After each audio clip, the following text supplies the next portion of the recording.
Welcome to this edition of Morgan ES4 Podcast, Tuesday, July 9th. After a long weekend, for most people, I teach, so it's kind of a hit or miss. I work about 1 or 2 days a week right now with my dad, and then other than that, I'm kind of on my own. But now that July 4th has come and gone, summer is half over. Just about a month, a little bit more, I'll be back at it. So the summer is going fast, and this is kind of just more like a philosophical thing or whatever, but we've kind of talked about this. Kind of the days go slow, but the years go fast. Everybody thinks today's dragging on, or maybe even this week or whatever, but then you look back 10 years. Here's a question. I was listening to some people this weekend on the radio, and they were talking about the All-Star game that's coming up, baseball All-Star game. What year was it that they tied? That then they made the ruling, the winner gets the World Series, and it means something now. What year did they tie? Do you remember that, Trev? I know hardly anything about baseball, so I'm just going to say 2003. It was 2002, so 22 years ago. I was within a year. I'm pretty happy about that. Yeah, that was a good guess, but it's amazing that was that long ago. And then you think of like 2008, 9, 10. That's 14, 15 years ago. Then you go back to like 1995. That's almost 30 years ago. Yeah, 2008 was my graduating class, or graduating year, I should say. So, that's the years are flying by. That's for sure. Yeah, absolutely. All right. Kind of list here. Not a lot of sports going on right now. So kind of we got some things to start off here. 4th of July weekend. How was it? I'll let you go first and then I'll go. Well, I didn't do much on the 3rd. I went to a movie, and then on the way home, one of my tires blew out. Nothing too bad, but it wouldn't hold any air. So on the 4th, of course, all the tire shops were closed. I had plans to drive up to Twin Lakes, a lake out in the mountains, and stay at a cabin for a night or two. But of course, with having my donut on, I couldn't do that. So on the 5th, I called Les Schwab down the road, and they had one of my tires left in stock. So I went down and got it replaced. So on the 4th, I think I sat around and watched about 12 hours of Criminal Minds at home. I cooked up some burgers, chips, sweet corn, stuff like that. And then I went on my back deck that night, and I think I counted like 16 different fireworks shows going off in eastern Colorado that I could see. I'm sure most of them were just people shooting off in their backyards, but I probably sat there for about 30 or 40 minutes and just watched fireworks for miles and miles away. So pretty boring for me, but how about for you? Well, so I went on the 4th, actually drove up to Minneapolis, because then on the 5th, we went to the Twins game. I'll tell you what, there's a lot of water up there, and they're flooded, and it's still flooded, and it rained on the way up there. It absolutely poured. But then when we got there, our hotel was, a couple blocks from Target Field, which is right next to Target Center. And it was absolutely dead.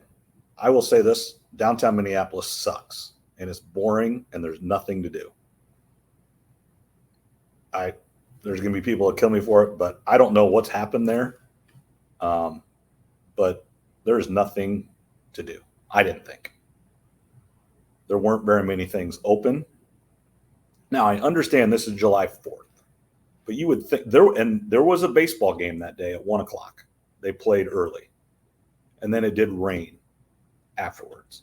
They played it extra early because they knew the rain was coming. So there was a Twins game. And then that night, there was a Minnesota Lynx game. So there were things happening downtown. It wasn't like there was nothing going on. So they had a baseball game and a basketball game. And those two venues are next door to each other. So we found a little place to get something to eat and, kind of a bar to get a few drinks or anything. But nobody was sitting outside on decks, or no one was sitting outside in the patio area. I mean, we went to the bar. I mean, you can see Target Field Center. And there was a nice area out there to sit. Nobody was there. went inside. 20 people in there. Thursday night, nothing to do. So actually went back to the hotel and we watched Rocky marathons. So we celebrated. And there were no fireworks going off. Now I understand we're downtown Minneapolis. So there were probably, and I honestly, I don't even know the rule of fireworks in Minnesota. So I'm not going to complain a whole lot about the fireworks. And then on the 5th, the game was at 7:00 at night. So we get up, get around, nothing to, and then we just start walking around, going to go find something to eat. There's nothing open. Now this would be Friday morning, the 5th. Again, nothing open. Everything opens up at like 11, 11:30, 12. Just amazing to me. And then, so we walked, essentially just walked around. We actually went over to Target Field, went to the souvenir shop, bought something, bought a hat, shirt, whatever. So did that. And then by the time we finally did all that, it was 12:30 or so. And so then we went in and went into this Tom's bar, watch bar, which had TVs everywhere. It's a good bar place.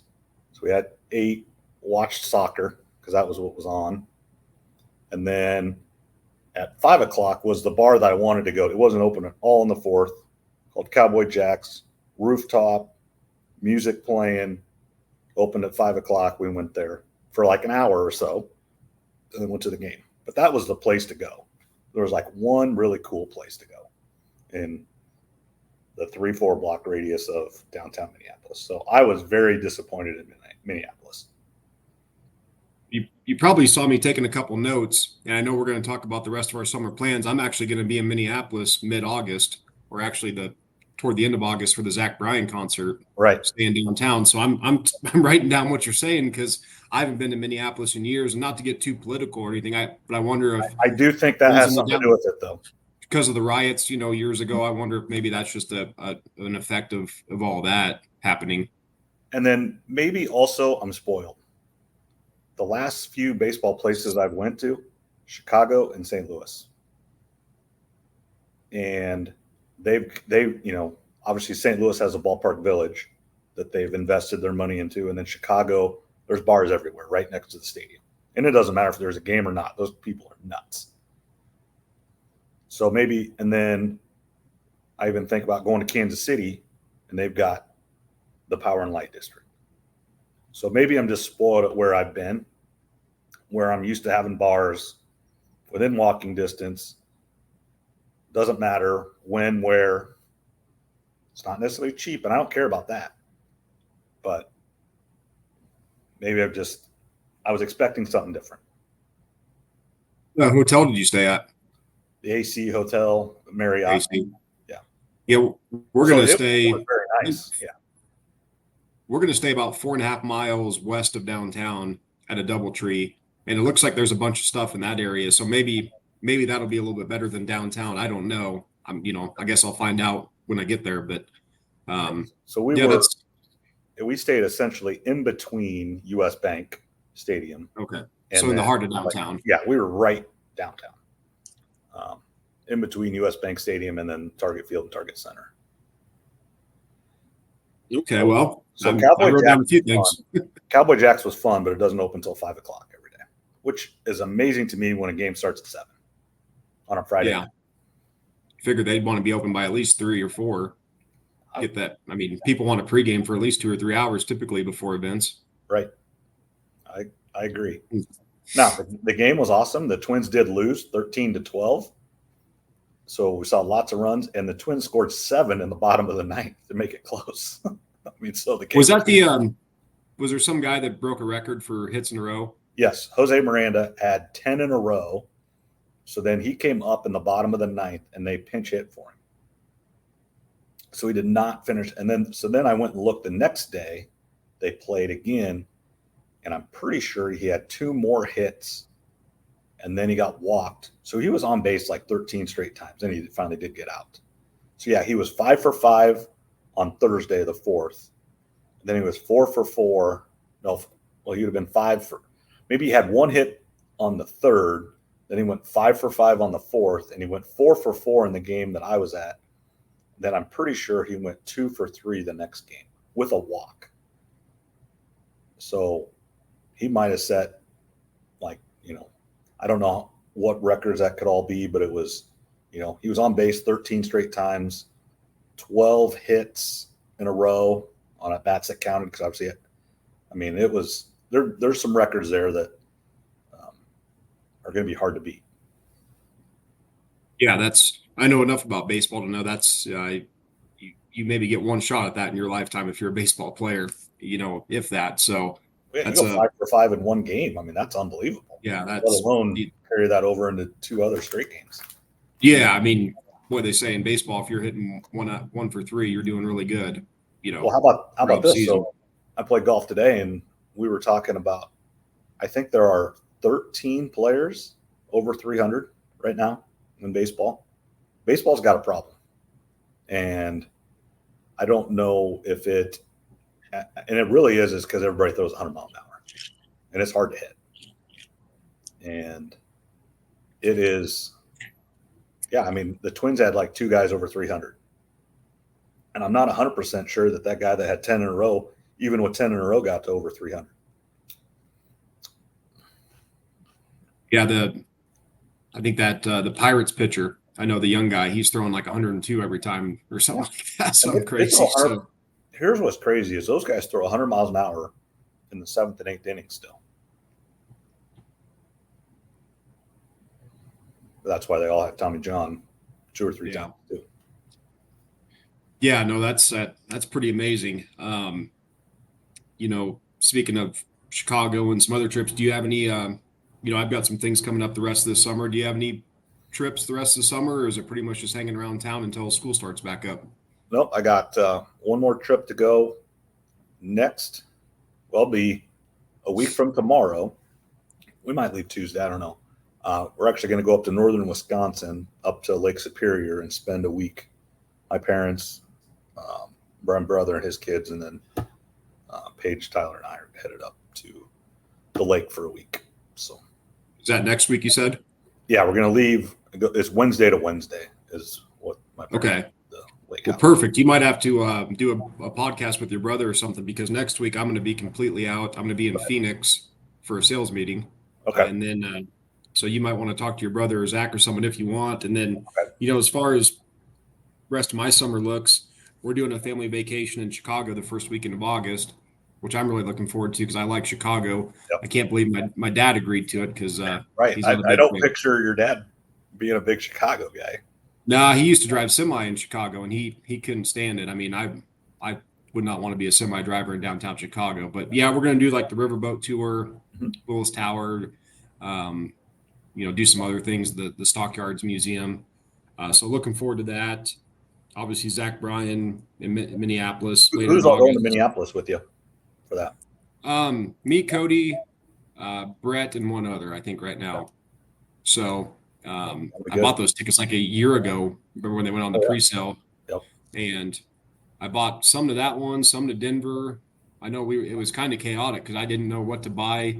Oh, yeah. I remember talking to you and Brett and Owen Vore, and it was like, all right, who's going to what? Who's doing this? It was chaos when those tickets went on sale, and I bought those for Minneapolis and Denver.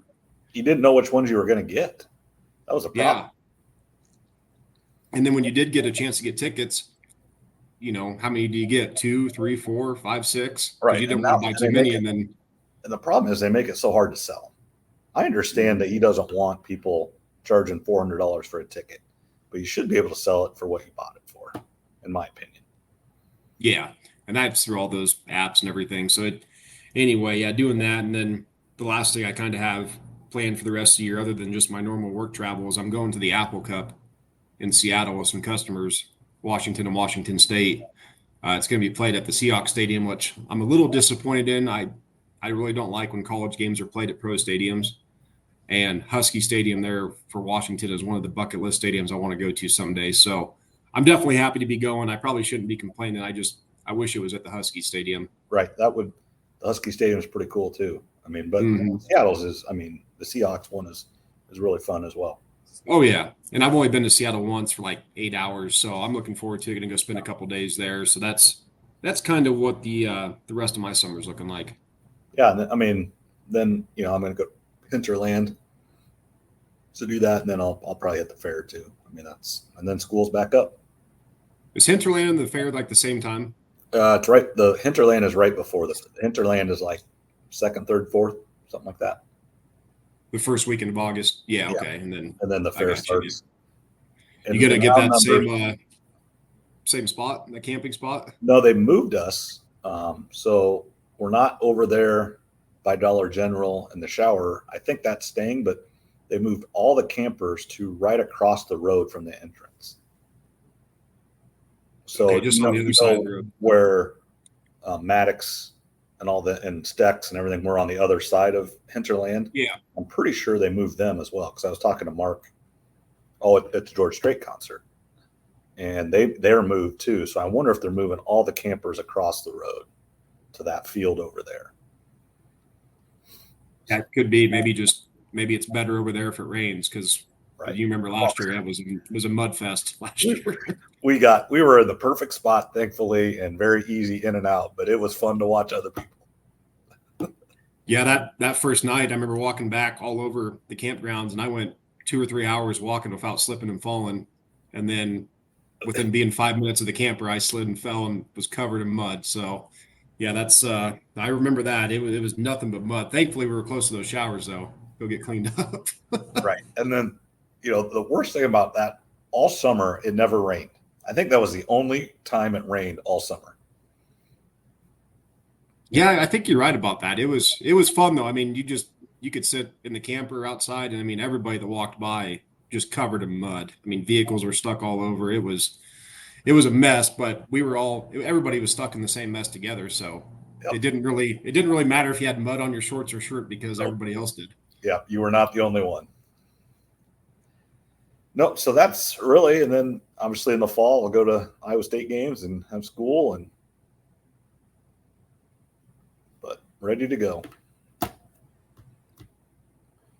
So I know the next thing on our list is the new Zach Bryan album. Now, perfect driving up on the 4th to Minnesota, listen to the album. I'll say this, the album is different.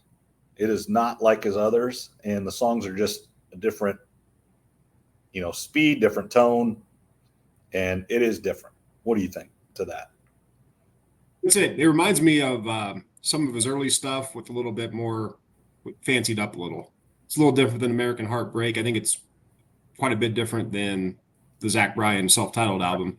But I think it's a good mixture of his the old songs that he used to write, a lot of harmonica, some trumpet in there. But there's quite a few on there that I really like, and I don't know how many times I've probably listened to it a couple dozen times through, and I've kind of got my favorite songs, but that'll change. I mean, Oh yeah, there's certain songs on albums that the first few weeks I don't really notice or don't like as much, and then later on they become some of my favorites. So I'm sure that'll happen the more I listen to it.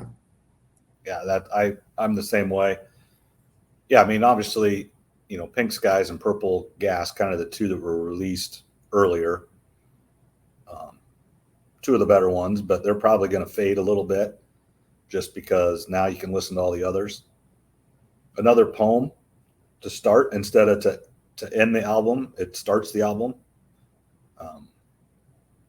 I kind of like those. I know some people don't, but makes you think. And all the songs are a poem anyway, and he just didn't put music to this one. Yeah, no, that's right. I mean, all songs are basically poems. You just put some music to it and speeds it up or slows it down a little bit rather than just kind of reading it like in the poem. But I don't know. Do you have any? I just kind of wrote down my 5 favorites. I didn't know if you had yours written down or just memorized off the top of your head. I don't have them wrote down, but Pink Sky is still, and we've talked about that, since it came out. It just, with losing my grandma right after Christmas, it just fits. Okay, but then Great American Bar Scene is really good. Purple Gas is good. 28, I like 28 really. I like that one a lot. Saw a lot of people that was their favorite. And then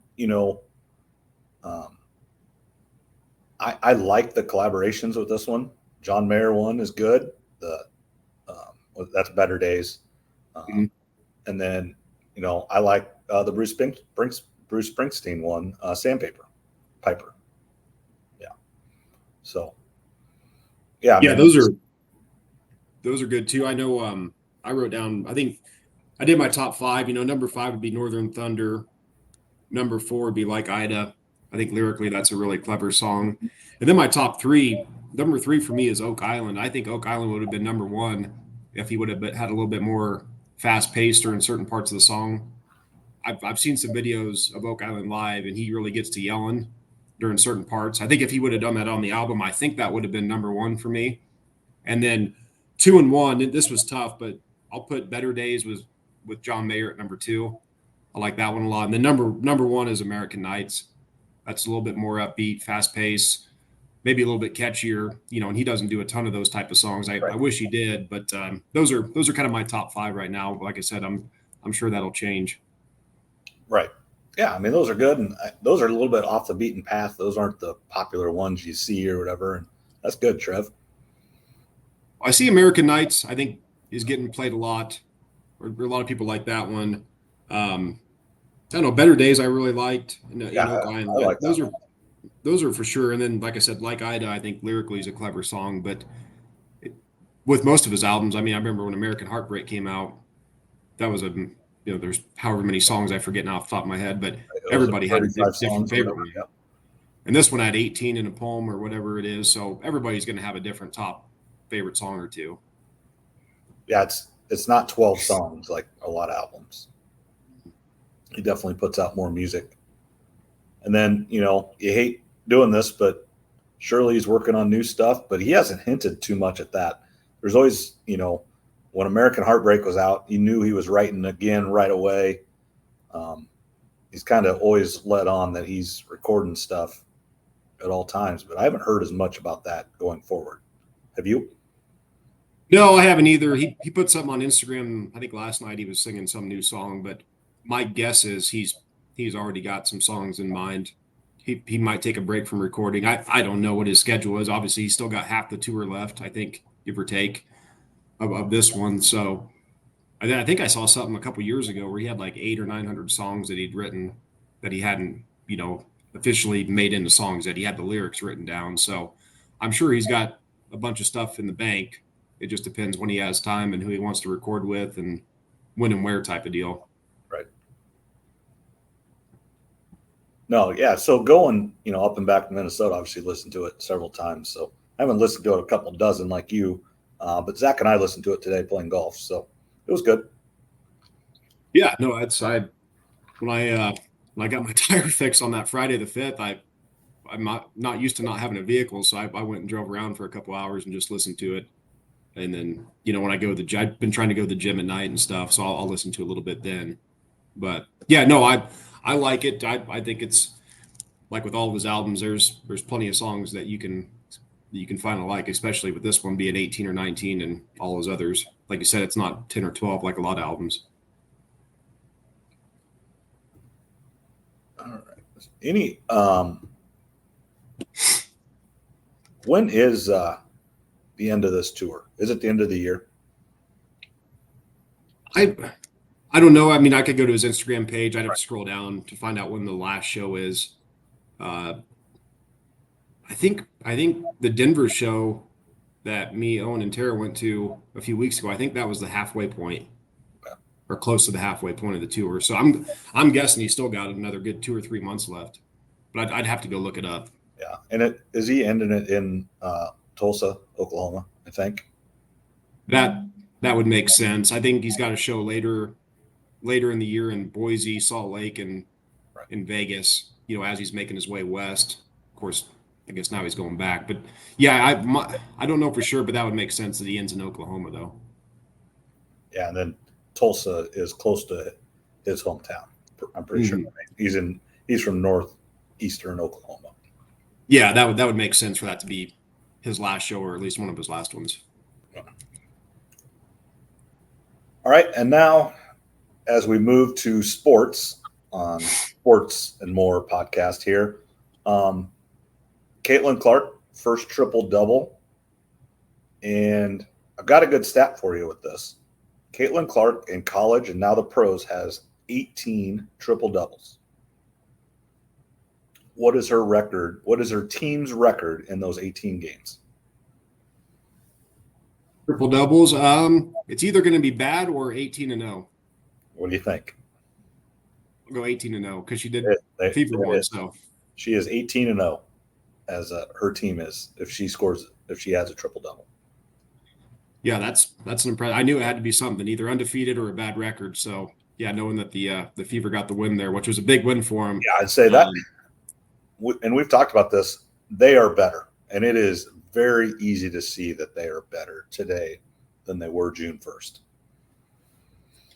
Yeah, we talked about those first 12 games or whatever it was. Their schedule was just ridiculous. They had no time to practice.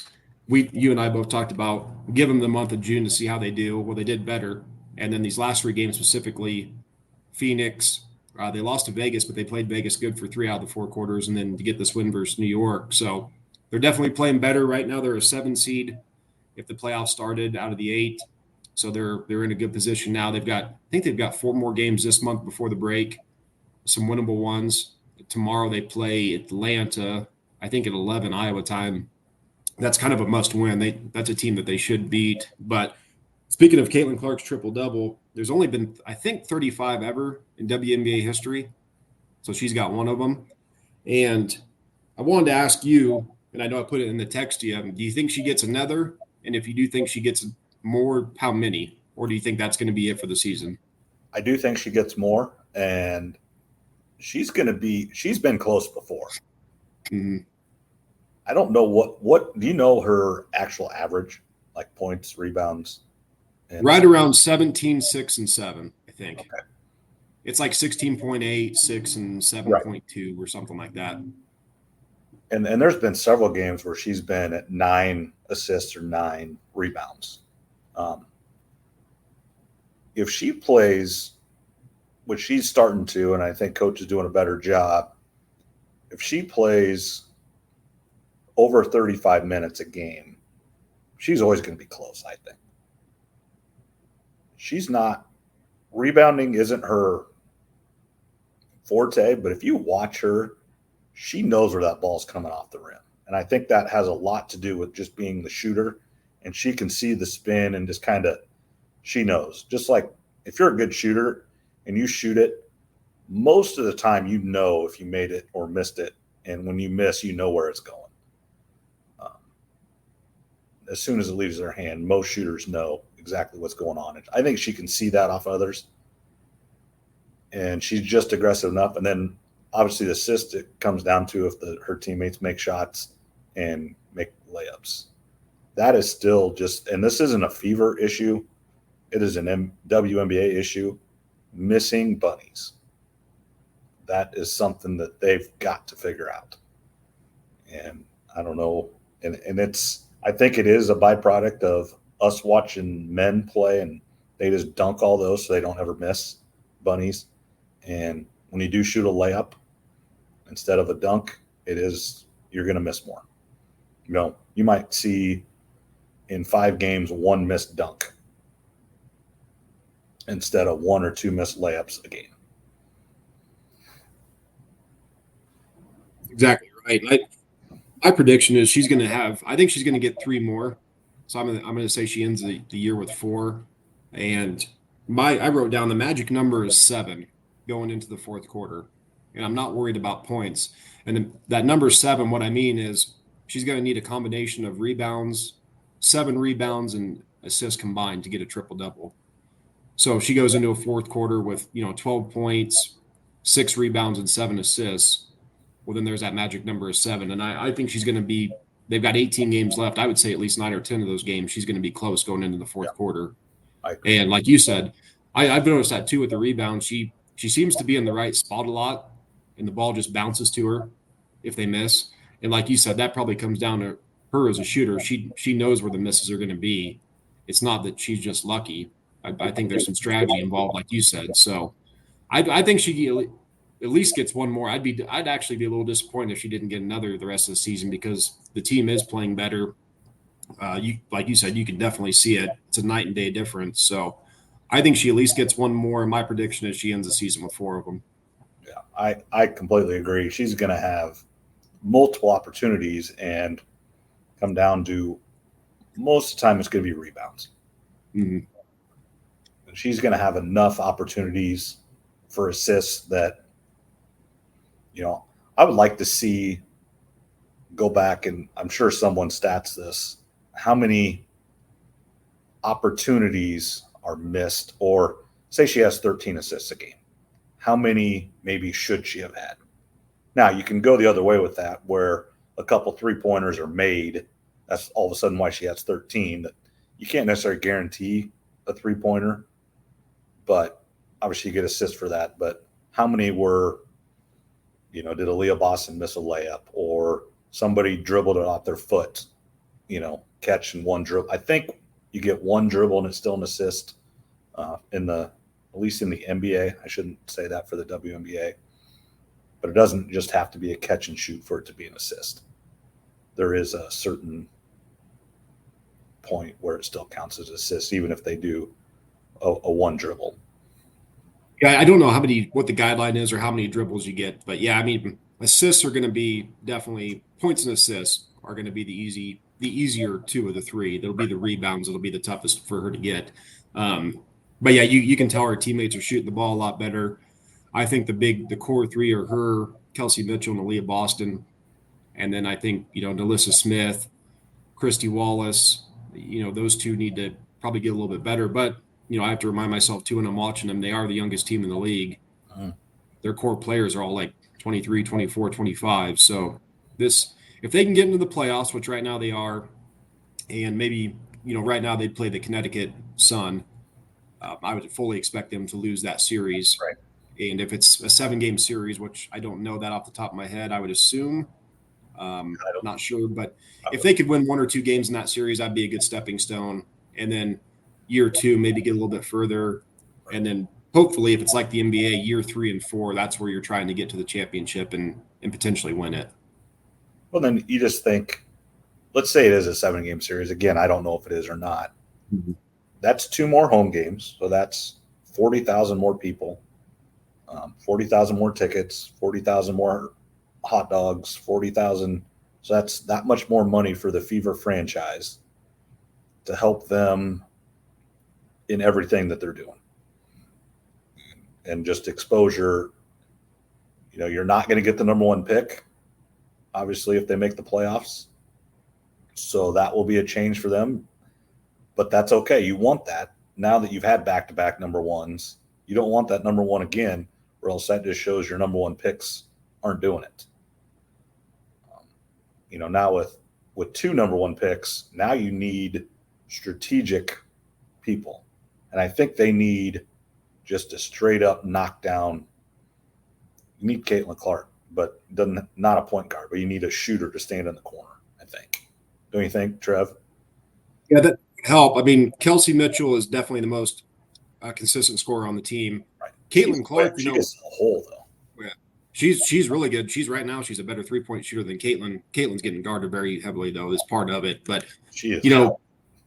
Yeah, everyone talked about in college Caitlin with Steph Curry, which I agree with her range.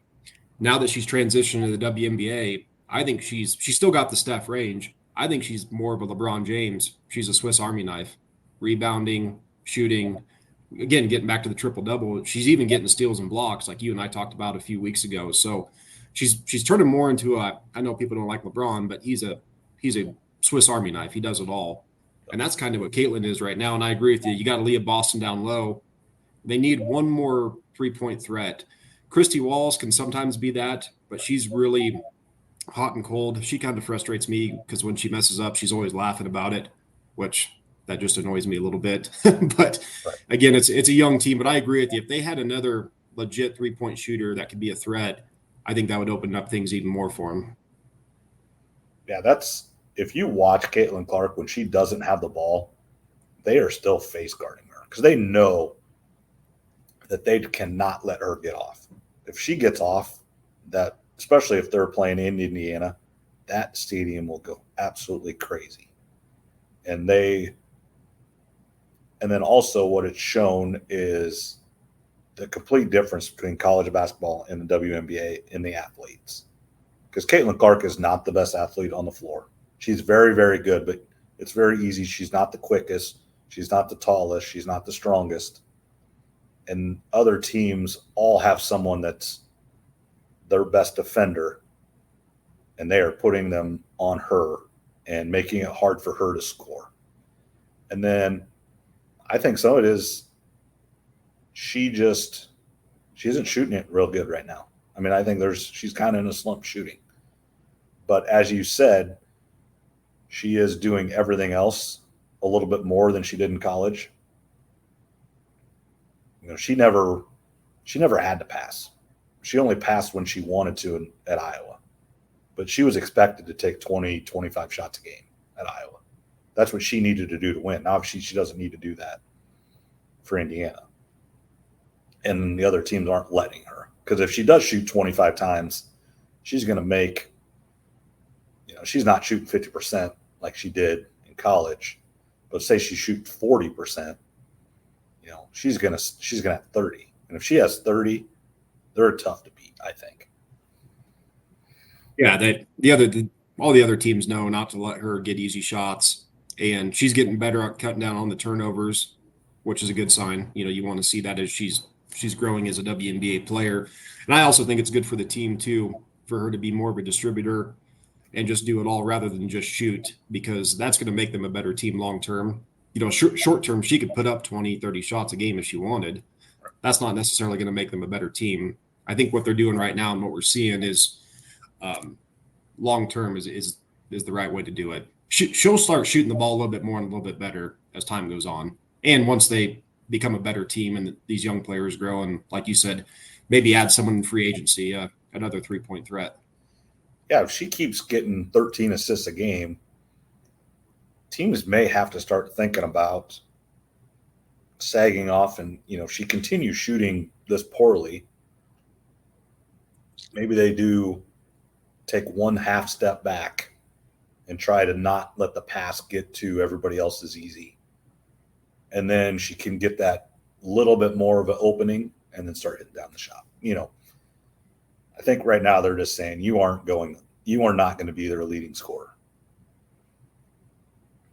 I think most teams defensively are doing that. Like if we get beat by the other girls, fine, but we're not going to let it beat Caitlin. We're not going to let this rookie embarrass us.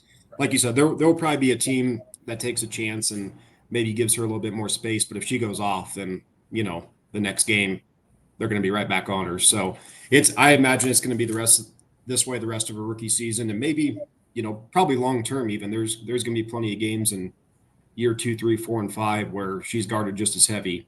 But once the team gets better, then those other teams are going to have a decision to make, because if she's getting guarded heavy, Aaliyah Boston, Kelsey Mitchell, whoever can take advantage. Okay, last thing with the WNBA here. Do you think, because we are talking about them a lot, and we're not the only ones. You turn on, Sports Center, or doesn't matter what, they're talking about the WNBA right now. Baseball's kind of just everybody's playing, middle of the season. It's almost the All-Star break. After the All-Star break is when you start talking about all the trades and who's really in contention and who's not. So they're just playing. Hockey and basketball are over. Football really hasn't started yet. We're going to talk about, football here in a minute. Do you think that this month-long break, do you think there's a reason it could be bad? They've got the momentum. Caitlin Clark, Angel Reese, you can say what you want. They're the face of the WNBA right now. And it's Bird Magic type. They're saving the WNBA. They're growing it for the next generation. You can like Angel Reese. You can not like her. You can like Caitlin Clark. You can not like her. It doesn't matter. Unfortunately, everybody seems to have to pick sides. They're both doing awesome. Is it bad for the WNBA that they're going to go away for a month? Now, I understand they have to. They don't have a choice. They want all their players playing in the Olympics. It's just like, hockey does the same thing. When the Olympics happen, they stop for a month too, because they want all their players playing in the Olympics. So it's not like they're choosing to do this. They have to do it. But I do see a way when they come back, it's football time and everybody tunes them out. Football will definitely take over. We talked about that maybe a month ago with this break that's coming up. Two things that I think that could help them. First, before the Olympics start, it is going to be the All-Star team versus the Olympic team. That's going to be the biggest game. Mm-hmm. That'll probably be the biggest rated WNBA game in history. I think it might be. That's July 20th, and I just pulled up the schedule as you were talking. The Fever's first game after the Olympic break is at home versus Phoenix, so it'll be Caitlin versus Taurasi again in Indiana. So, and that'll be on August 16th.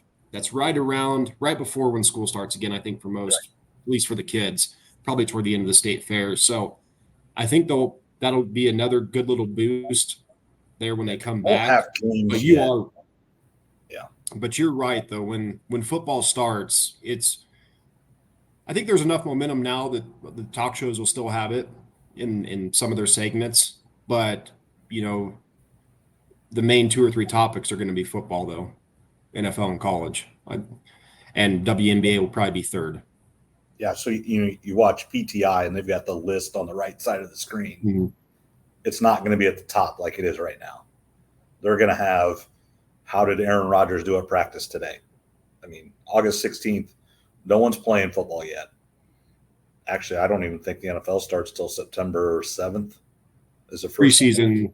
Yeah, September games, but the games that actually matter, not till September 7th. I think Iowa State's is either August 30th or August 31st. It's that last is the first game. I can't remember which day is the Saturday. So they're going to have, 2 weeks without football games to have. But football still is king. And, Aaron Rodgers skipped minicamp, whatever storyline is going to be, is still going to lead all those, Get Up, Sterling Sharp, Colin Cowherd, all the shows. Say it's an hour-long show, 30 minutes of it is going to be football. And then everything else is going to be in that last 30 minutes. And then just kind of depends on where it's at. Might be 5 minutes, it might be 10 minutes at WNBA. Just kind of depending on what's going on. Once late August get here, I would say about 80% of all the sports shows, of however long they are, will be football, college, and NFL. And then the last 10 or 20%, give or take, will be other sports.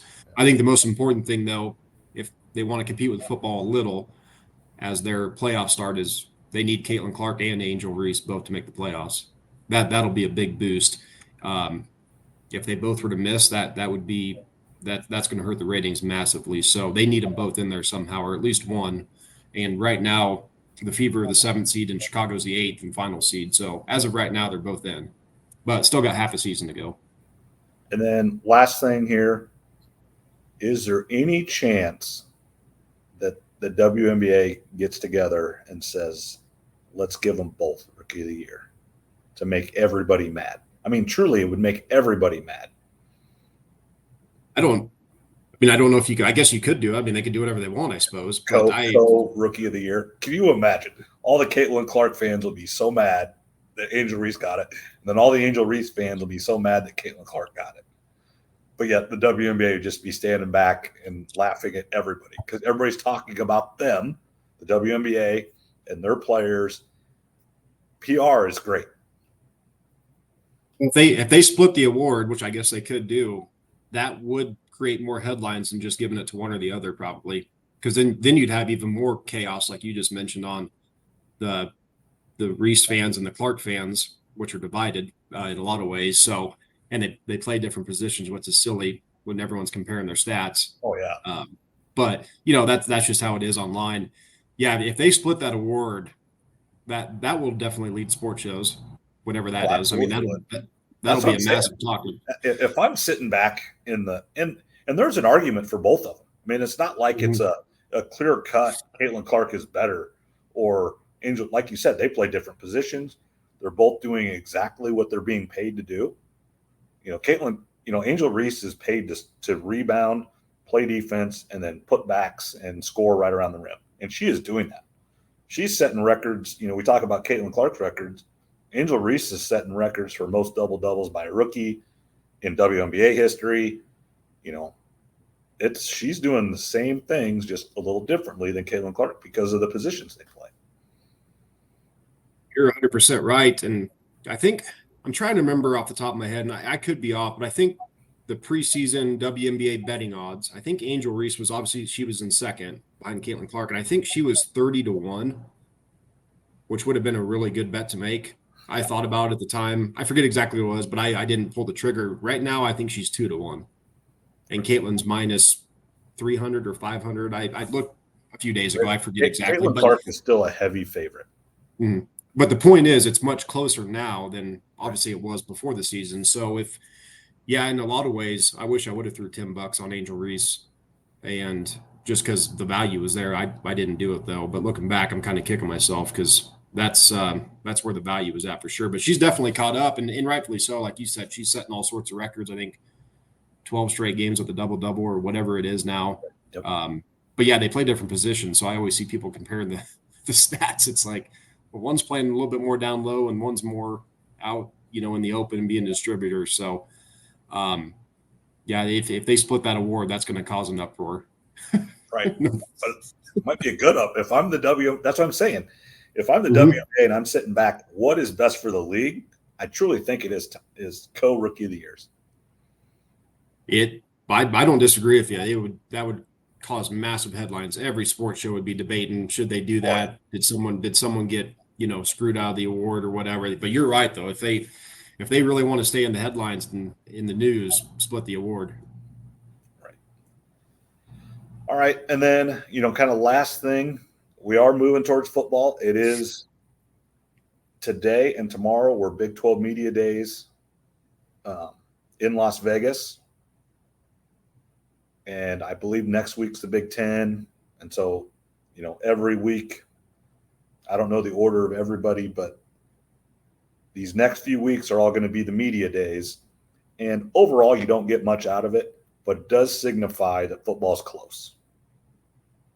And it is, you might get one, headline, catchy comment. Unfortunately, we don't have Mike Leach anymore, which sucks to get, some ask, I love watching his YouTube stuff, which when he's at Washington State, which Pac-12, mascot would win, the fight or whatever. He asked the question, is he the mythical figure, or has he got a horse, or has he got a sword, the Trojan, just things like that. What's a Ute? Just the questions. And then, the Sun Devil, well, he's a mythical creature, so he has superpowers. He gets in depth. And so if you want to go to, Mike Leach mascot, war or whatever, it's a great 5 minutes. So you don't have that personality, but somebody will say something or somebody will do something, and it's fun to talk about football. I know Matt Campbell went on today and Brett Yormark talked, and there was nothing. I listened to both of those. Now I do need to go, the best thing, and if you listen to writers and everything, is not what they do up when they're on the podium. They get them off on the side and kind of, all the Iowa State media will get around Coach Campbell or anybody else that anybody can.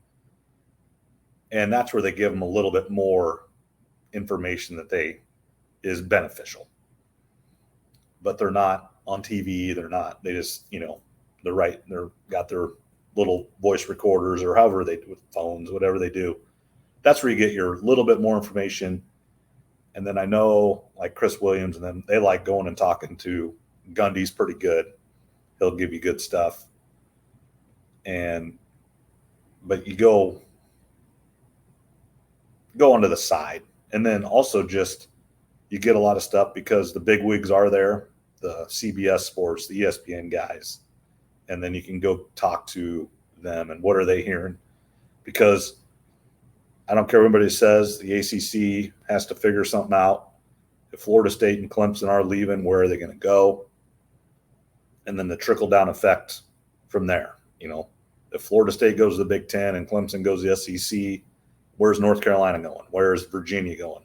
I think those two will go to the Big Ten because those academic schools are top notch. And the Big Ten still does care about that more than other. I do think that matters in the Big Ten. And whatever. Or can the Big 12 make the pitch? Hey, Florida State, you can come here and be the big dog. Because if you go to the SEC or you go to the Big Ten, you're still not the big dog. But you come to the Big 12, you are the number one. So I don't know. But that's when this stuff gets talked about. And don't kid yourself, coaches, administrators, commissioners, they leak stuff on purpose to see what sticks. Stuff gets out when people, it's the old saying. So, I mean, coaches are always talking. Yeah, Florida State, that's interesting. If they did go to the Big 12, I mean, if they win the Big 12, they're guaranteed obviously a spot in the playoffs and probably a good one. And even if they finish second, so you're right, that, maybe that they look at it that way. It will be interesting to see what happens with Florida State, Miami, Carolina, Virginia, some of those schools. And then, of course, you still got, I know this a little bit, hadn't mentioned it yet, but you still got little old Washington State and Oregon State out there on the West with nowhere to go. I agree. And I understand why they don't, but I am surprised that, and I guess they're just, because I know when the Big 12 added the 4 new schools, all the other schools did take a little bit of a pay cut. They didn't really take it, but they didn't add any money. So they had the money for the 12. When they added those 4, the money didn't change, but they had to add 4 schools. So everybody took a little chunk out of their. And so I'm guessing, hey, boys, you can take them all you want, but we're not giving you any more money. So that'd have been, cut it up 2 more times. And the schools are like, those guys are a long ways away. But I hope when it comes down to the end of all this, whether it's 3 conferences or 2 conferences or whatever is decided in 10 years, that I hope Washington State and Oregon State are involved. It'd be nice if they were. I think right now a good fit with them would be the Mountain West. Just geographically would make sense. Right. Boise State, Wyoming, Air Force and Colorado Springs and some of those other schools. I think that would make sense geographically for them. But yeah, who knows what'll be happening. It's funny that those are the only 2 Pac schools left, and it's just kind of everybody's forgotten about them. I did see today that Cal, Berkeley, will travel 24,000 miles during the season. The circumference of the Earth is 24,500 miles. So they're going to essentially travel the Earth. They got smart people at Cal, so they'll figure out how to do it, I guess. They know the best way. They'll be the most efficient way. I guarantee that. They'll figure out their travel, I'm sure. Yeah, who knows how it's going to be. I hope it doesn't go to just 2 conferences like the Big Ten and the SEC. Of course, if you add all the teams, it all evens out probably. But I'd like there to be the Big 12, the Big Ten, and the SEC, and maybe an ACC conference. I don't think that's going to happen, but it'd be nice if there was 3. I think I don't know why I like that. I just do, I guess. Well, here's what's going to happen in the long run. This is just my prediction. Whether it's 2 or 3, whatever, the conferences are going to be so big that they're going to sort into sections geographically, go back to the old conferences where, out west, the Big 12 or the Pac-12, they're going to call it the Pacific area, more like the NFL, the East, West, North, South, the West, and it's going to be Stanford, Cal, Washington, Oregon State, USC, UCLA, go right back to what it used to be. Only it's going to be under a big umbrella, but it's going to be divided up, and then the Midwest and the South and the Southeast and the West and the East and the Northeast. Go right back. The Big Ten will have their Rocky Mountain region. Yep. They'll have their Grain Belt region, and then they'll have the East Coast region or whatever. Absolutely. Yep, absolutely. Mid-East, Midwest. Kind of like Little League World Series. Yeah. No, that's you're probably right. That 5 or 10 years from now, or even sooner, that's probably how it's going to be. And then Chip Kelly said this before he left UCLA, but football needs, and this is probably what really needs to happen. Football needs to break away and to go do their own thing, because it makes zero sense for UCLA softball to go travel and play Rutgers. Zero chance. And there's zero need for it. I agree with that. Football should do their own thing, and then the other sports should, kind of stay in their own region geographically, like we've been talking. Softball, volleyball, some of these other sports. Football probably should do their own thing, and then try to figure out the other sports. Probably a better schedule is a good way to put it. Well, football's just a different animal in money and facility, but they also only play once a week and on Saturday. It is a different animal. Almost every other sport plays on the weekend and during the week. Getting on a plane and driving or flying to the next state or 3-4 hours is not a big deal. But when you travel all the way across the country and all the time zones, it just messes a body up. And then you got to go right back, and then you got to travel again that weekend maybe, or even, your body's not made for that. Especially with sports, you're right. Football's one game a week. The other sports, 2 to maybe even 3 times a week you're playing a game. So you're right, with the travel with that, that's going to put a toll on the players, their bodies. So yeah, hopefully they can figure out something for those other sports to make travel and the schedule a lot more convenient for the players and the teams. Yeah. All right. We're right about an hour now. Again, thank everybody for listening. Thank you to Steve Shetler. Rate, review, subscribe, Spotify, or whatever podcast player you use. Thank you for listening. And, this is the first time that we've kind of went through the summer, and it really hasn't been, we always kind of thought, well, it'd be kind of always hard to find things to talk about. But really, the summer hasn't been too bad, Trev. Kind of hit or miss on our days, per se, just because we got more things going on, but able to find the time and always plenty to talk about. There really is. I mean, it's maybe not as exciting as football season, but yeah, we've tried to do one every week. And in the summer, years past, we haven't done that. So it's actually turned out pretty well. And again, I'll be gone next week. So hopefully you find someone to do it with, maybe your brother or someone. Or I'll get, I can do on Monday or Tuesday with Zach, or if he's always up for doing something. So, yeah. But yeah, a couple of weeks from now, I'll be back, and we'll see. We'll probably have plenty of stuff to talk about then. Yeah, in 2 weeks, football will be even closer, and there'll be something to talk about, I'm sure. We'll be right on the cusp of the Olympics and everything else like that. So, yep.